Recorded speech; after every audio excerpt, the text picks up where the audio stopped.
Did Swift's announcement just kill XRP?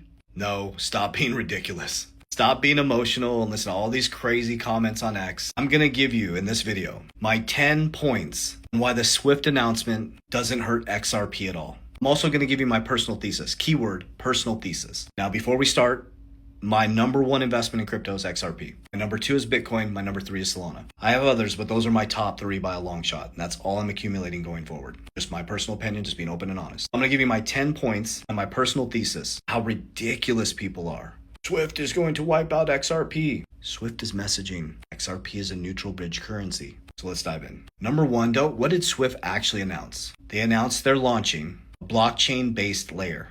So 17 of the world's largest banks are participating. The goal is 24/7 payments, tokenized deposits, better liquidity management, improved cash flow, and programmable finance. So the key takeaway is this confirms that your uncle was wrong. Your financial advisor was wrong. We are moving towards blockchain and crypto.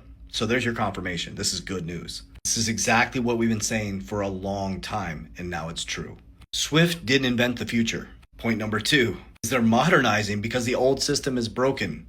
If the old system worked, why would they need to rebuild it? So number 2 point is they're proving to you that the old financial system is broken and we're moving into a new one. That's amazing. Number 3 point is Swift is messaging. Messaging versus settlement. Let me explain the difference. Swift tells banks, move this money. It doesn't necessarily move money or provide liquidity. The new ledger improves coordination, messaging, token recognition, and workflow automations. That's different from solving global liquidity. The real problem in the world isn't messaging. What happens when JP Morgan, Wells Fargo, Bank of America, HSBC, all these banks, Europe has a CBDC if they create one, Asia creates a CBDC, stablecoins exist, Coach JV creates a stablecoin, private blockchains, public blockchains. Now, how do all of those communicate? And how do they exchange value? Swift is messaging. This is where XRP comes in. This is XRP's original use case. Swift is messaging. XRP is a neutral bridge asset.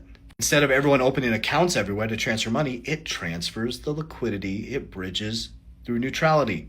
Instead of everyone holding every currency, it uses one neutral bridge, XRP. The benefits create instant settlements, deep liquidity, no pre-funded accounts, no nostro vosto, cross-border efficiency. Remember, Swift is messaging, not liquidity. So here's my 6 point. Is the bigger the tokenized economy, which everything's going to be tokenized. More tokens, more blockchains, more fragmentation, more interoperability, more liquidity, potentially more demand for a bridge neutral asset. That is the whole macro thesis. Point number 7. There won't be one winner, and I've never said that. It's not Swift or XRP. The financial system's always had tons of layers. You can have Swift, Fedwire, ACH, stablecoins, CBDC, tokenized deposits, public blockchains, private blockchains, XRP, Bitcoin, Ethereum. The future is an ecosystem, not one company. So here's what the market in X is missing. Everyone keeps asking, who wins? That's the wrong question. The better question, what infrastructure is needed to tokenize the global economy? That's the better question. Infrastructure includes identity, compliance, messaging, liquidity, custody, tokenization, interoperability. No single company solves all of that. Number 9 is Ripple's positioning. Ripple has spent years dominating in the financial space. Payment infrastructure, liquidity solutions, banking relationships. They beat the SEC, compliance, regulatory compliant, banking compliant, XRP ledger, enterprise software. Whether XRP becomes the dominant bridge currency is still up for grabs. But I believe that Ripple is positioned to be one of the largest financial institutions in the world. Because as everybody's been waiting, they've been building.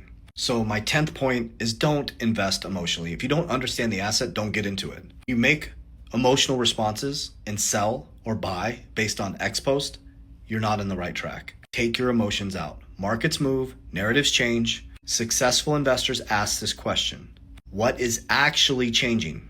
Today's announcement did not prove XRP is obsolete, XRP is lost, and did not prove that banks are rejecting XRP. It proved that banks are truly embracing blockchain. That's the major difference.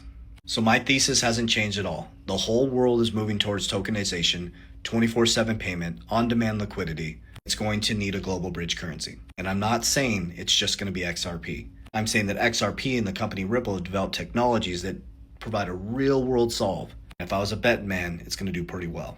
But what this validates is that we were right. That banks are bringing blockchain on board. I hope this helps you take a deep breath, remain calm, remain stoic. Stay out of the hype, the hopium. Be patient, build discipline, build consistency, and build infrastructure. And understand what you're invested in and stop being emotional. Warriors, rise, get your shit together. Let's go.